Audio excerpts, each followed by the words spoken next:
성전으로 지어지는 하나님의 가족이라는 제목으로 함께 말씀을 나누고자 합니다. 하나님의 가족이라는 것은 오늘 본문에서 하나님의 권속이라는 그 단어를 제가 가족이라고 한 것입니다.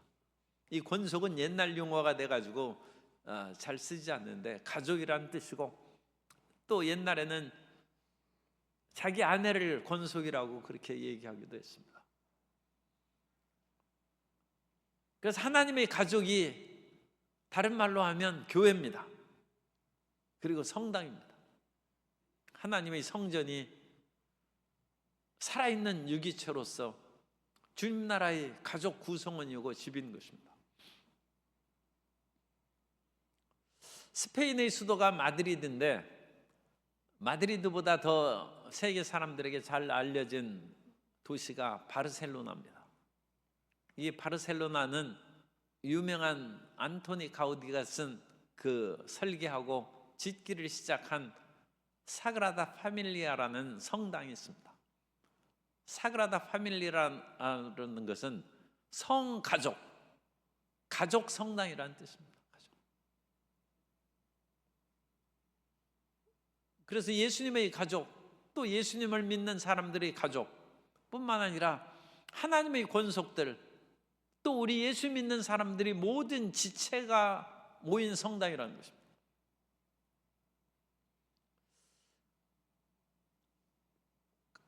안토니 가우디가 세계적인 그와 같은 건축가요 설계자입니다만, 이미 100여 년 전에 98년 전에 돌아가셨어요.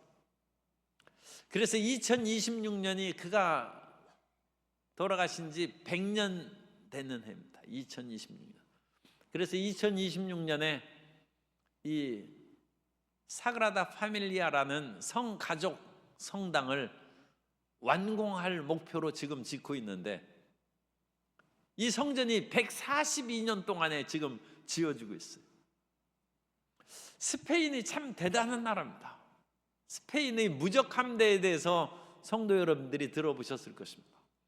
그리고 우리는 영어에 대해서, 또 불어에 대해서, 독어에 대해서 익숙하게 말을 합니다만 스페인어에 대해서 잘 말을 하지 않는데, 이 스페인어가 세계 엄청난 언어 사용 인구를 가지고 있습니다. 사실 우리는 스페인어를 더 많이 해서 세계 속에 전도도 해야 되고 교류도 해야 되고 무역의 길을 스페인어로 뚫어야 됩니다. 그런데 스페인이 우리나라하고 직접적인 교제가 그렇게 활발하지 않기 때문에 별로 대단치 않은 나라라고 생각하기 쉬운데, 안토니 가우디가 성전을 설계한 것을 지금 142년 동안 짓고 있어요. 나는 그것만 봐도 나는 스페인 사람들을 존경합니다. 1차 세계대전이 지나고 2차 세계대전이 지나고 스페인의 내전과 또 스페인 독감이라는 엄청난 질병이 모든 인구들을 휩쓸어가는 그런 험악한 일들이 이 100년 동안에 많이 있었어요. 그런데 142년 동안을 성전을 짓는 거예요. 신앙으로 얘기해도 그 보통 신앙이 아니죠. 물론 모든 사람이 어찌 그런 신앙을 가졌겠습니까마는, 그 성전을 142년 동안 짓는 소수의 사람들이라 할지라도 그 사람의 신앙들을 어찌 존경하지 않을 수가 있습니까? 그리고 그 같은 성전을 짓는 것을 두 번의 전쟁과 내전이 있는 속에서 그게 무슨 밥이 나오냐 무엇이 나오느냐 허물어버리자, 그럴 수도 있는데, 2010년에 성전의 절반을 지었어요. 그리고 2010년부터 지금 14년 동안 나머지 절반, 그러니까 요즘에 이제 빨리빨리 지은 것이죠. 그러니까 142년의 한 130년 동안 절반밖에 못 지었다는 거예요. 그런데도 성전을 짓고 싶겠습니까? 참 대단한 민족입니다. 142년 동안 우리도 끈질기게 진행하는 이 나라의 꿈과 비전이 있게 되기를 소망합니다. 이 나라가 100년, 50년 정권이 바뀌고 모든 것이 바뀌어도 추진하는 그런 일이 있어요. 그런데 이제 이 가족성당, 그 이름이 참 좋죠. 성가족성당, 사그라다 파밀리아. 그래서 성가족성당인데, 이 가족의 교회를, 하나님을 믿는 모든 사람들이 가족입니다. 이 가족들을 사실은 하나님께서 2000년 동안 지금 짓고 계세요. 그 가운데 표상이 되는 이 스페인의 이 성전, 바르셀로나에 있는 그 성전을 우리가 실질적으로 정말 이 오랫동안 짓고 있구나 하면서 우리도 그와 같이 끈질기게 100년을 넘는 꿈을 가져야 되는 것처럼, 하나님께서는 2000년이 되도록 온 세계 사람들을 불러 모아서 그 모든 사람들이 교회의 각 지체가 되고 건물의 벽돌이 되어서 하나님의 성전이 지금 2000년 동안에 지어지고 있습니다. 하나님은 지치지 않습니다. 하나님은 포기하지 않습니다. 오늘 우리 한국교회가 겨우 140년도 안 되는데 기독교의 그런 모든 일들이 쇠잔하고, 신학생 일단 성도들이 하는 것은 사람마다 통계가 다르니까 일단 신학교 입학생들이 절반으로 뚝 줄었어. 헌신한 사람들이 훨씬 더 많은 비율로 줄어들고 있습니다. 이전에 거의 30%에 해당하는 30년 전의, 40년 전의 대학 캠퍼스가 요즘에는 3% 내지 3.5%의 크리스찬 대학생입니다. 이전에 30%의 대학 그 선교 동아리도 엄청나게 많았어. 10분의 1, 거의 20분의 1, 10분의 1 또는 한 8분의 1 정도로 지금 줄어들었어요.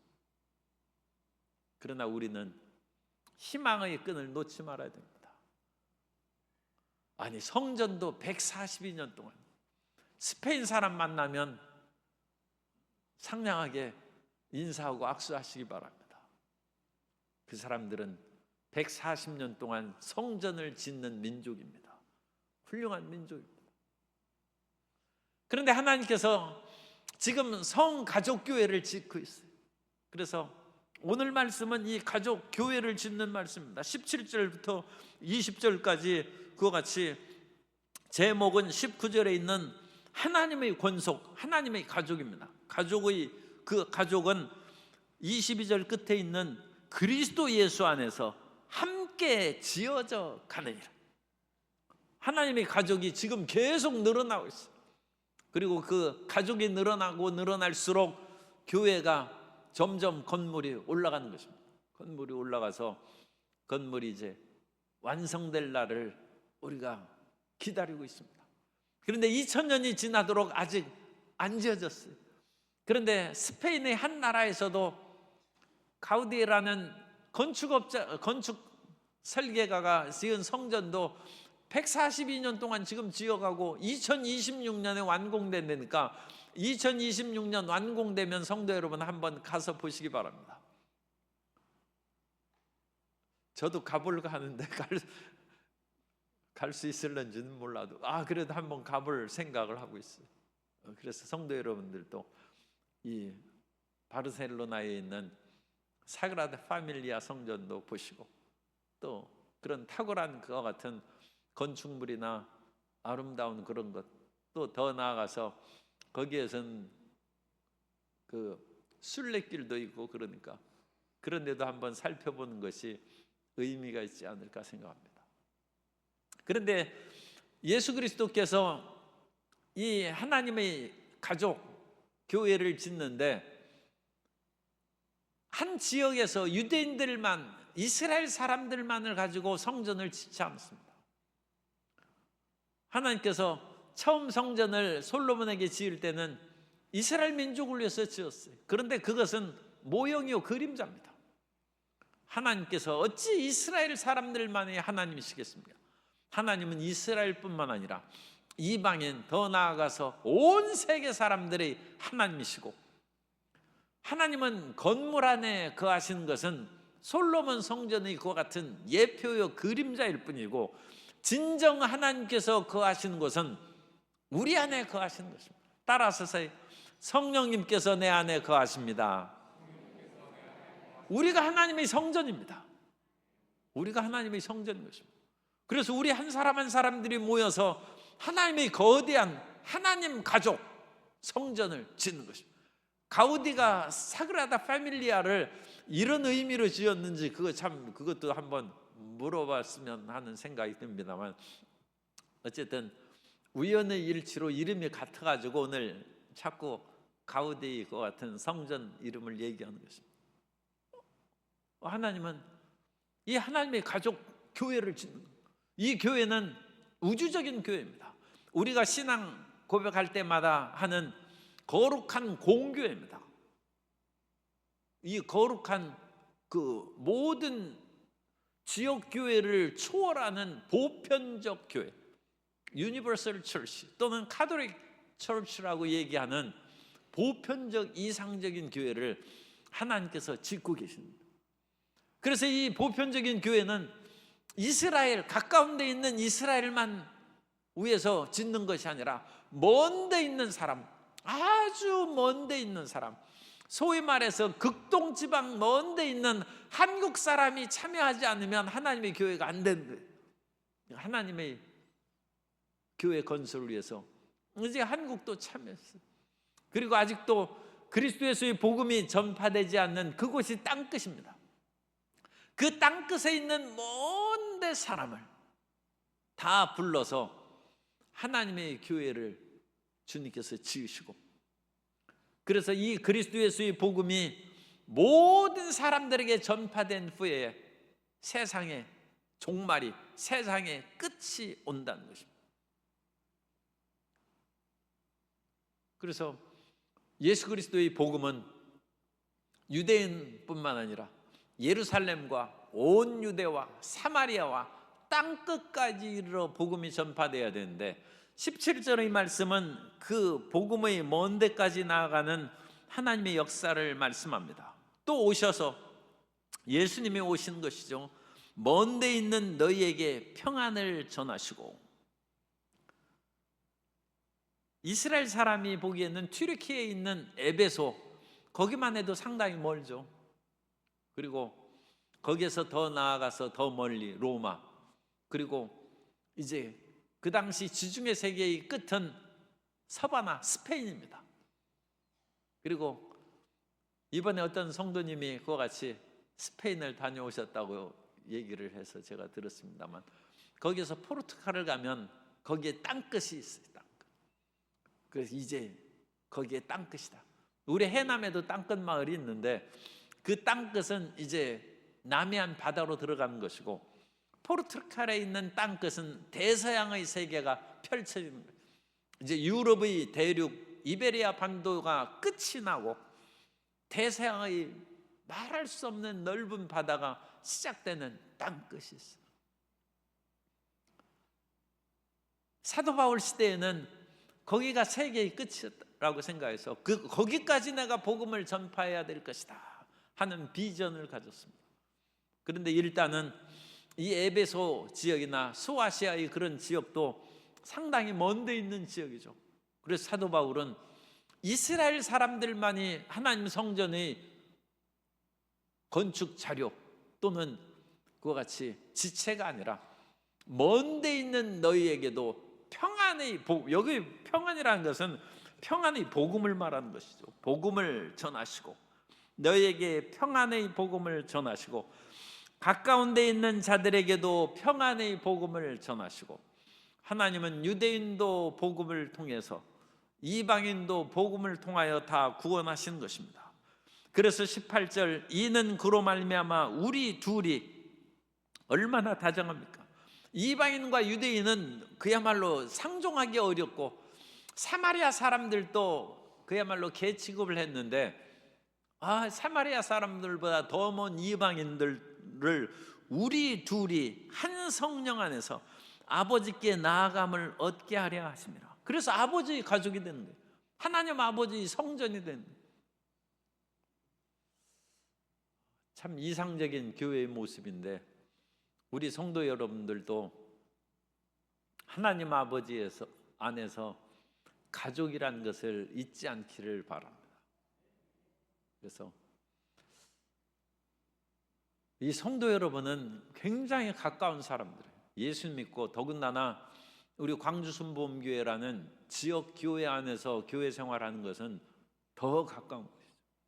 하나님의 우주적 교회 안에서 한 가족이고 한 패밀리입니다만 그 교회 안에서 이 지역 사회 안에서의 교회 안에서 함께 생활한다는 것은 더더욱 가까운 것이죠. 그렇다고 해서 이 금전거래하고 그런 것은 하지 말고 조심하시기 바랍니다. 이번에도 유명한 연예인이나 또 골프 선수가 친족 간에 돈을 자기 마음대로 이렇게 쓰고 뭐하고 그랬다고 이제 얘기를 합니다. 그래서 그것으로 인하여 법정의 문제가 생기고 그러는데, 왜냐? 친족 간에는 돈을 훔쳐도 그게 절도죄가 성립이 안 되는 거예요. 그러니까 자식이 아버지 돈을, 이런 얘기하면 안 되는데 자식이 아버지 돈을 훔쳐도 절도죄가 안 돼. 그건 아버지한테 얻어맞기는 할지라도 형사가 못 잡아가요. 왜냐하면 그것은 법적으로 친족 상도례해서 그것은 죄가 없다는 거예요.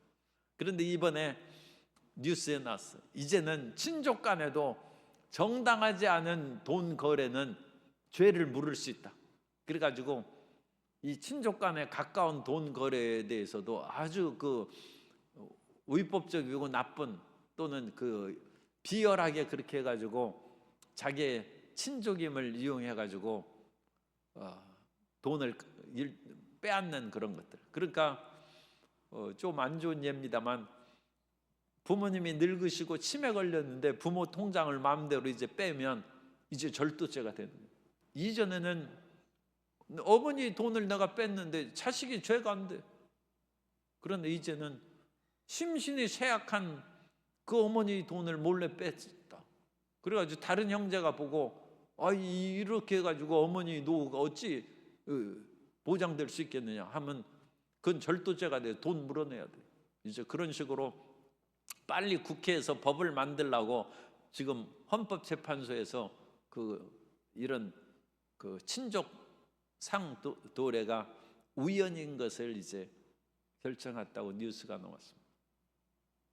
그러니까 이와 같은 것을 보면 교회 안에서도 옛날부터 얘기했어요. 교회 안에서 제발 개모임하고 돈 서로 빌려주고 그런 거 하지 말라고. 왜냐하면 그런 거 해가지고 서로 간에 물고 찢고 싸우면 이건 세상 법정에서는 당연히 죄가 되죠. 그러나 예수님 안에서 그런 식으로 세상 법에 고소하는 것도 신앙의 덕도 안 될 뿐만 아니라 서로 간의 마음이 상처받으면 하나님의 교회가 어떻게 되겠어요?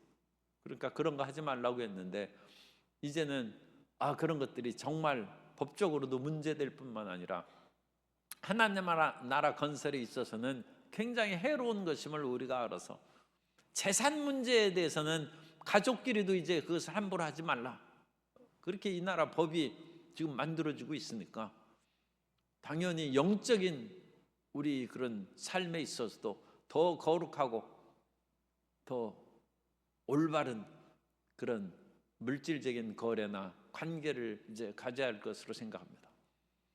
그리고 우리는 그럼에도 불구하고 항상 하나님 안에서 가족이라는 것을 잊지 말고 우리 마음이 자원하고 사랑하는 마음으로 물질적인 것을 도와야죠.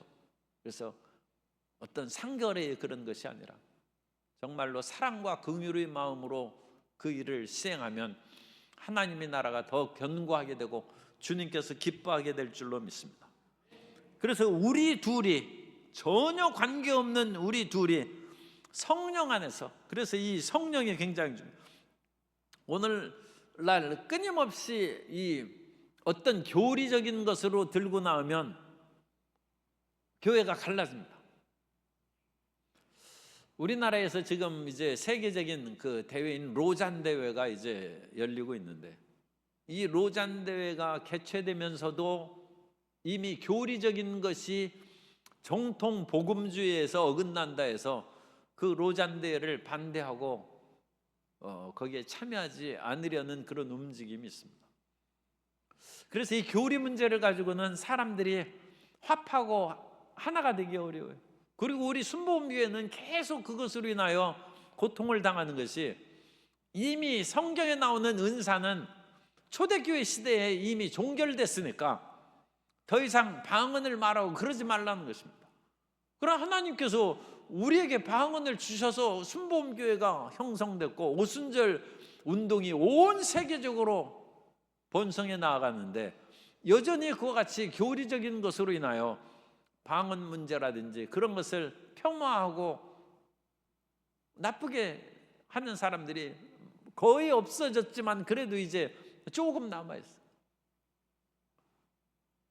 그러나 이런 교리적인 것, 그런 것들을 완전 무시할 수는 없습니다만, 오늘 성경의 말씀을 우리가 기억해야 됩니다. 우리 둘이 한 성령 안에서 아버지께 나아감을 얻게 하려 합니다. 이 성령 안에서 우리가 모든 것을 수행한다. 사도행전 15장에 있어서도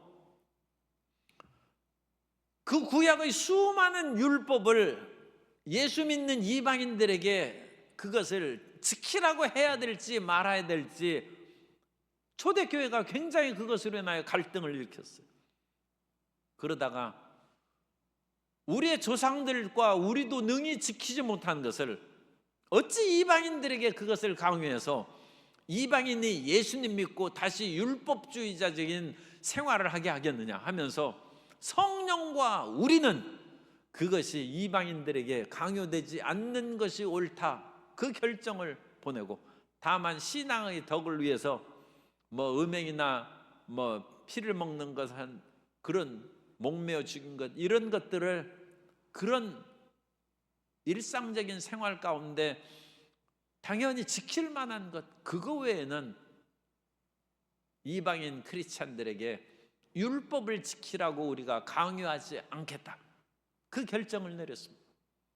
그래서 여기서도 성령과 우리, 그 성령 안에서는 교리적인 것으로 하면 이거 이방인이라고 해도 우리가 같이 교제하고 그러려면 반드시 지켜야 된다는 율법주의적인 크리스찬들이 있던 시대입니다. 그리고 그 당시에는 예수님 믿는 제자들이 난지 8일 만에 할례를 받고 율법을 지키면서 살아온 사람들이 대부분이에요. 그런데도 불구하고 그 사람들이 성령 안에서 결정을 내리고 성령 안에서 하나 되는 것을 이와 같이 강조한다는 것은 굉장히 의미 깊은 일입니다.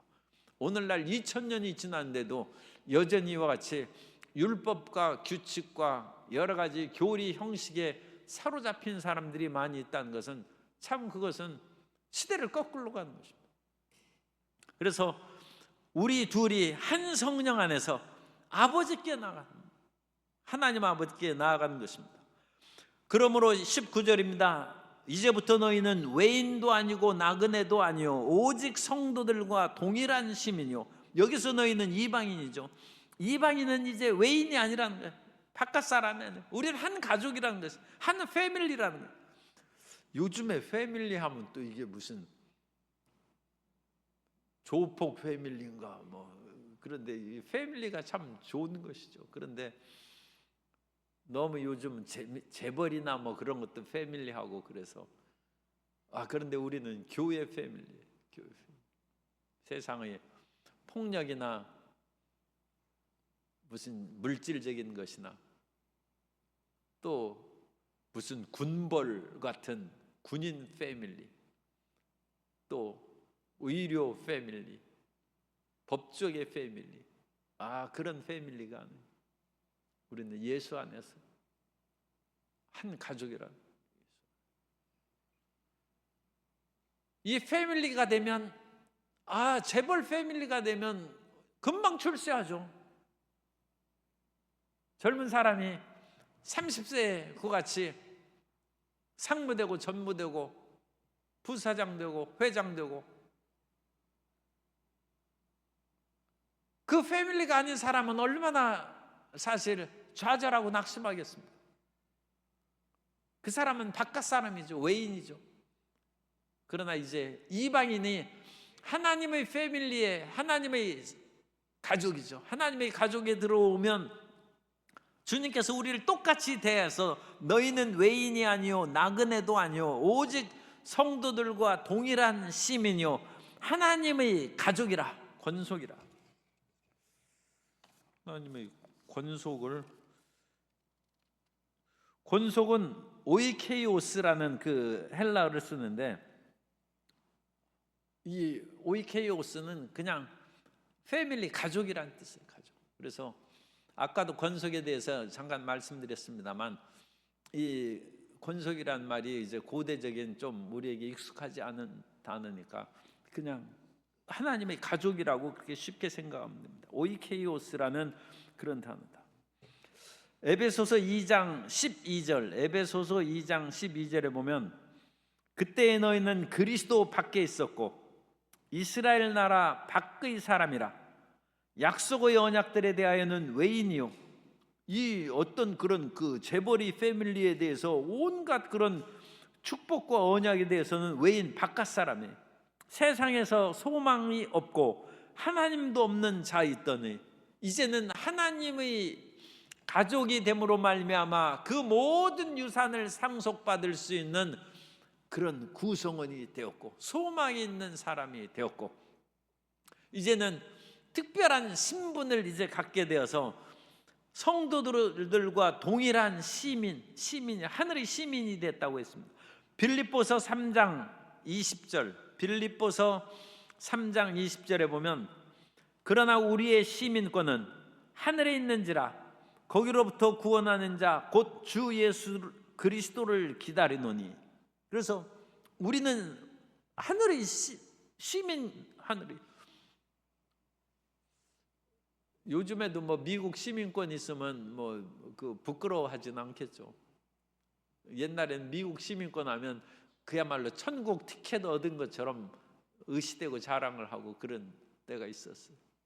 뭐 요즘에도 뭐 많이 바뀌지는 않겠습니다만, 그러나 우리는 정말로 자랑할 수 있는 시민권은 우리는 하늘의 시민권이라, 하늘나라의 시민. 우리 옆에 계신 분에게 존경하는 그 눈빛으로 얘기하세요. 성도님은 하늘의 시민입니다. 성도님은 하늘의 시민이에요. 미국 시민이 아니에요. 영국 시민이 아니에요. 하늘의 시민이라, 하늘의 시민. 그리고 우리는 하늘의 패밀리, 정말 하나님의 가족이라, 하나님의 가족. 하나님의 가족으로서 서로 사랑하고 아끼며 살아가는 우리 성도님들 되시기 바랍니다. 하나님의 가족이란, 하나님은 우리를 너무 그렇게 멀리 생각하지 않습니다. 우리는 아버지하고도 가까운 가족인데 아버지를 사랑하는 만큼 우리 옆에 있는 사람들도 아버지의 아들, 딸들인 가족인 것입니다. 부모님을 사랑하는 사람은 부모님의 가족을 사랑합니다. 아버지만 사랑하고 자기 형제나 동생들을 미워하는 사람은 그건 가짜예요. 아버지 재산 노리는 가짜예요. 아버지를 사랑하는 사람은 아버지가 낳은 자식을 사랑해요. 어머니를 사랑하는 사람은 어머니를 낳은 자식들을 사랑해야지, 어머니한테만 온갖 그런 것을 뭐를 갖다 드리나, 어쨌든 어머니한테만 온갖 것을 다 드리고 자기 동생한테는 국물도 없어. 그건 좀 수상하죠. 그죠? 그건 어머니에게 무엇을 얻고자 하는 그런 마음입니다. 어머니를 사랑하면 어머니가 낳은 자식을, 어머니의 사랑을 또한 자기도 똑같이 사랑해야죠. 그래서 우리는 하나님의 가족이라는, 오늘 이 말씀대로 실행하면 하나님께서 우리를 기뻐하여 주실 줄 믿습니다. 아버지 내신 자, 아버지를 사랑하는 자는 그의 내신 자녀를 사랑한다고 성경이 있어요. 그래서 우리가 그런 마음으로 우리의 가족들, 교인들을 보면 하나님께서 우리를 챙겨주시고 우리를 더 돌봐주시고 우리의 삶을 지켜주실 줄 믿습니다. 그리고 우리는 하늘의 시민이에요. 하늘의 시민, 하늘의 시민이고 하늘의 권속, 하늘의 가족이라는, 하나님의 가족이라는 것입니다. 그래서 우리가 이제 하나님의 가족인 그런 모습으로 19절까지 말씀하고 20절부터 22절까지는 이제는 건축에 비유해서 얘기하는 거예요. 건축. 그래서 우리는 함께 지어지는 건축이에요. 건축을 잘 지었는데 기와를 얹지 않았어요. 그러면 그게 건축이 되겠습니까? 기와장을 다 얹었는데 기와장 하나를 안 얹었어요. 그러면 이 장마에 비가 새가지고 방으로 스며들 거 아닙니까? 기와장 하나도 중요한 거예요. 우리 모든 한 사람 한 사람이 하나님의 집의 그런 건축 자재가 되고 우리가 그 모든 재료가 되는 것입니다. 그래서 우리가 건축에 대해서도 이와 같이 생각해야 돼요.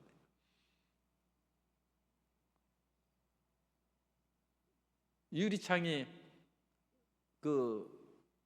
달지 않으면, 요즘에 유리창에 저녁이 되면 여러 가지 나방이나 그런 것이 들어올 수 있고 모기도 들어올 수 있고 그렇죠. 건물을 아무리 잘 지었어도 자기 집에 유리창을 달지 않았어요. 그러면 얼마나 그 벌레들이 들어오고 불편하겠습니까? 유리창 하나에 해당하는 성도들을 우리가 소중히 여겨야 돼요. 그래서 그 유리창이 지금 깨어지거나 없는데 하나님 그 유리창이 지금 채워질 수 있도록 우리에게 전도의 열정을 더하시고 유리창에 해당하는 사람을 보내주옵소서. 기도하는 성도 여러분 되시기 바랍니다. 우리 건물에 비교해서도 우리가 아주 힘을 기울여야 됩니다. 그래서 20절에 보면 너희는 사도들과 선지자들이 터 위에 세우심을 입은 자라. 사도들과 선지자들의 터라는 것은 그리스도의 복음을 전하는 것이 사도이기 때문입니다. 우리는 예수님을 믿고 예수님이 죽으셨다 부활하신 것을 믿습니다. 이것이 우리의 신앙의, 예수에 대한 신앙의 근본이에요. 그런데 예수님이 죽으셨다가 부활하셨다는 것을 누가 전했습니까? 그것을 증거한 사람이 사도입니다. 사도. 그래서 이 사도의 터 위에 우리는 서 있어요. 이 사도들의 신앙 고백을 우리가 받아들이는 거예요. 그것이 사도신경이에요. 그래서 사도들이 전지를 창조하신 하나님 아버지 그거는 건 믿을 뿐만 아니라 죽으셨다가 장사한 지 사흘 만에 죽은 자 가운데 부활하셨다. 그것을 사도들이 고백한 거예요. 왜? 사도들이 내가 눈으로 직접 보고 부활하신 예수님을 만나고 도마는 부활하신 예수님의 찢어진 손바닥에 자기 손가락을 넣어보고 내가 확실히 믿었다. 그것을 증언한 것이 복음서입니다. 그러니까 이 사도들이 이 터 위에 우리 신앙이 있는 거예요. 사도들이 그 터를 집약해서 모아놓은 고백이 사도신경입니다. 그리고 우리는 이 사도들에게 빚진 것이죠. 사도들이 그 신앙 체험과 고백이 없다면 물론 그 사람들도 다 예수 그리스도의 은혜를 받아서 그런 것이긴 합니다만 그래도 이 사도들이 목숨을 걸고 그 당시 예수님을 믿어서 핍박을 받고 그런데도 불구하고 목숨을 걸고 예수님의 죽으심과 부활을 증거하고 예수님의 죽으심과 부활을 증거하다가 베드로와 요한이 붙잡혀서 그 대제사장들과 사두개인 서기관들 앞에 서지 않습니까? 그 재판을 받고 그들의 위협을 받고 다시는 이 예수님의 죽으심과 부활을 전하지 말라. 그런데도 내가 하나님 앞에서 너희 말을 듣는 것이 옳으냐 하나님 말씀을 듣는 것이 옳으냐 우리는 전하지 않을 수 없다. 베드로가 그 담대히 얘기하니까 이 대제사장들과 서기관들이 더 이상 할 말이 없어요. 왜냐하면 병 나서 걷지 못한 사람들이 두 다리가 펴져가지고 거기 서 있지. 이 무식한 줄 알았더니 베드로가 이 담대하고 유식하게 얘기를 하는데 할 말이 없는지라. 그래서 그냥 위협해서 그냥 쫓아버린 사도들이 터위에. 이게 사도입니다. 그러면 선지자는 누구냐? 이 선지자는 특별히 성령으로 말미암아 사도들과 선지자들과 각종 방언을 말하는 자, 병을 고치는 자, 그런 언급 속에 나옵니다. 이 선지자는 특별히 성령의 은사를 드러낸 사람으로, 이 선지자는 구약의 선지자가 아니라 신약의 선지자예요. 오늘날 그러므로 사도들의 이와 같은 신앙 고백, 예수님의 죽으심과 부활의 고백 위에, 그리고 성령의 능력을 나타내는 선지자들이 더 위에. 그래서 우리는 특별히 순복음교회는 사도들의 신앙 고백과 성령의 능력으로 우리 순복음교회는 세워집니다. 그래서 우리 성도님들은 성경대로 예수님의 말씀을 믿고 죽으심과 부활을 믿을 뿐만 아니라 성령 충만해야 됩니다. 성령 충만해서 방언을 말하고, 세상의 모든 사람들이 어찌 다 방언을 말하겠습니까? 우리 순복음교회 사람들은 말해야죠. 모든 사람이 다 하지 못할지라도 그 교인들, 세계의 모든 크리스찬 가운데 순복음 교인들은 방언을 말하고 병자를 위해서 기도하고 귀신을 쫓아내고, 그것이 선지자들이 터위에. 이 두 가지, 사도들과 선지자들이 터위에 세우심을 입은 자라. 그리스도 예수께서 친히 모퉁이 돌이 되셨느니라. 그래서 코너스톤이 되었다.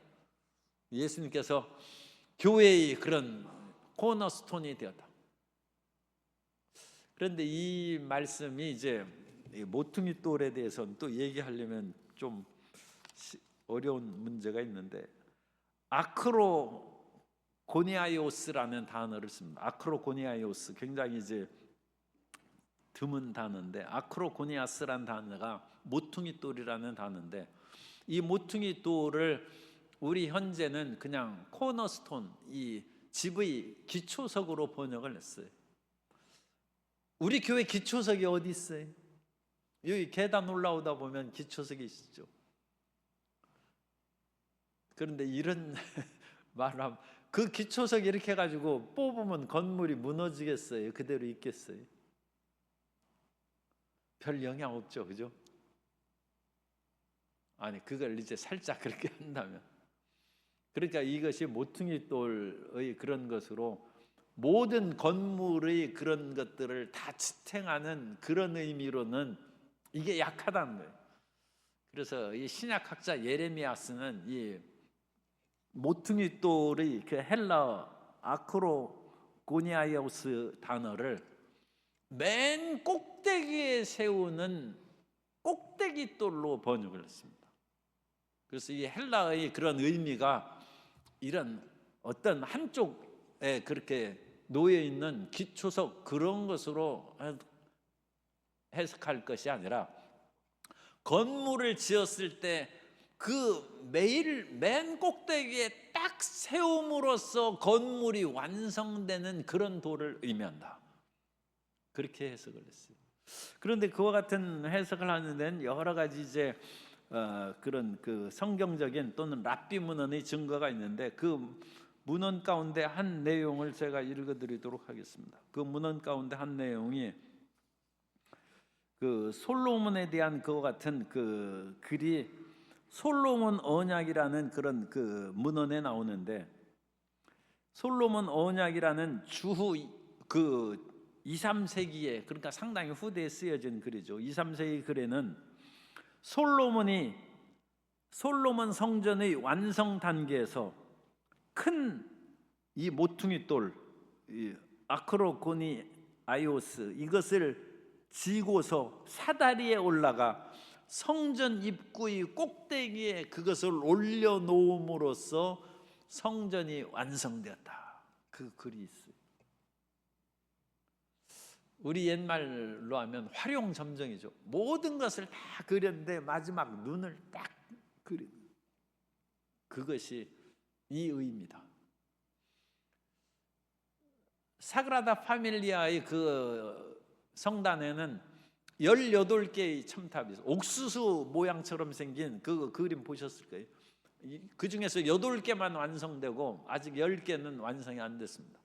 그런데 그 가운데 제일 그 높은 그 첨탑이 170m 높이의 예수 그리스도의 첨탑인데, 예컨대 마지막 170m 높이의 맨 꼭대기에 돌을 딱 놓는 순간, 예수 그리스도의 첨탑이 완성된 순간 그 건축이 완성된 그런 의미입니다. 그래서 우리의 모든 사람들이 지어가고 우리의 모든 신앙의 최정점은 예수 그리스도가 있다는 그런 의미로 이 그 코너스톤을 해석을 했습니다.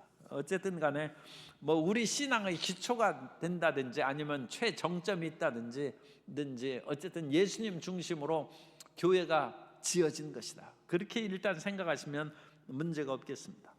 그래서 우리는 사도들과 선지자들의 터위에 예수 그리스도의 죽으심과 부활 그리고 성령의 역사 가운데 우리의 신앙이 형성되어서 우리가 먼데 있는 사람, 가까이 있는 사람들이 다 모여들어야 돼요. 아직 먼데 있는 사람들이 다 안 왔어요. 또 가까운 사람들 가운데도 이가 빠진 것처럼 많이 빠져 있어요. 그래서 그 사람들을 채워 넣어야 돼. 채워 놓고 그 정점에 그리스도가 계시다는 것입니다. 그리고 21절, 그의 안에서, 예수 그리스도 안에서 건물마다 서로 연결하여 주 안에서 성전이 되어가고, 우리끼리는 서로의 결속력이 없어요. 우리는 서로 간에 다른 사람입니다. 취향도 성격도 다 달라요. 그러나 예수 안에서 서로 손을 잡고 삽니다. 우리 옆에 분에게 우리는 예수님 안에서 손잡고 삽니다. 이게 중요한 거예요. 예수님 안에서 하는 거예요. 예수님 안에서 서로 연결하여 주 안에서 성전이 되는 거죠. 내가 저 사람하고 손을 잡을까 말까 생각이 들 때 예수님을 생각하시기 바랍니다. 저 사람하고 나하고는 이 생김도 틀리고 교양과 재산, 재력도 틀리고 학력도 틀리고 미모도 틀려요. 그래도 우리는 손잡을 수 있어요. 왜냐? 예수 안에서 우리는 하나라고. 예수님 안에서 우리는 죄인이에서 용서를 받았고 예수님의 보혈로 씻음 받은 사람이고 한 성령을 먹고 마시는 사람입니다. 예수 안에서 손잡고 사는 우리 모든 성도님 되시기를 주님 이름으로 축복합니다. 그리고 너희도 성령 안에서, 다시금 여기에서 반복하죠.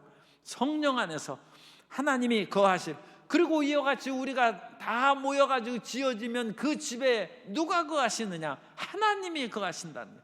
하나님이 거하실 처소. 그래서 우리는 하나님의 패밀리에, 하나님의 가족이라는 것입니다. 하나님이 거하실 처소가 되기 위해서 그리스도 예수 안에서 함께 지어져 가느니라. 그래서 이 함께 지어져 감으로 우리는 완성된 교회가 이루어질 날이 있을 것입니다. 완성된 교회를 우리는 소망합니다. 우리에게 희망은 그것입니다. 이 교회가 여러 가지로 빠진 것이 많고 아직 완성되지 못한 것이 있어서 비바람이 몰아치기도 하고 모기가 들어오기도 하고 괴로운 일이 생기기도 하는데 아직 완성이 안 돼서 그래요.